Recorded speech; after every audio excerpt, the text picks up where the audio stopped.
باقی یہ ہے کہ جو شخص بھی عمل کرتا ہے دولت اس کی غلام بن جاتی ہے۔ عمل میں آپ کو بتا دیتا ہوں کہ آپ نے کیا کرنا ہے، تھوڑی سی محنت ہے، 40 دن کر لیجئے، پھر آگے کنٹینیو رکھیے گا۔ جب آپ کو اس کے رزلٹ ثمرات ملیں گے تو پھر آپ کا دل نہیں چاہے گا اس عمل کو چھوڑنے کے لیے۔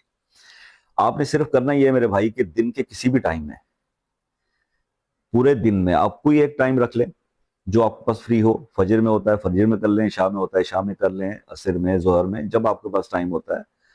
کیونکہ باہر کے جو دوسرے ملکوں میں میرے دوست رہتے ہیں ان کے لیے یہی ٹائم مینجمنٹ بہت بڑا ایشو ہے، کہ کیونکہ جاب کے دوران انگریز آپ کو اتنا ٹائم نہیں دیتے کہ آپ تسبیح بھی کرنے بیٹھ جائیں، نماز کو مشکل سے دیتے ہیں۔ تو ایسی سچویشن میں آپ ٹائم خود سلیکٹ کر لیں۔ بس آپ نے کرنا یہ ہے کہ 3 بار آپ نے درود ابراہیمی پڑھنا ہے، اس کے بعد 1000 بار آپ نے پڑھنا ہے اللہ کا ایک اسم یا غنی ہو، اور اس کے بعد آپ نے 1000 بار پڑھنا ہے حسبنا اللہ و نعم الوکیل، حسبنا اللہ و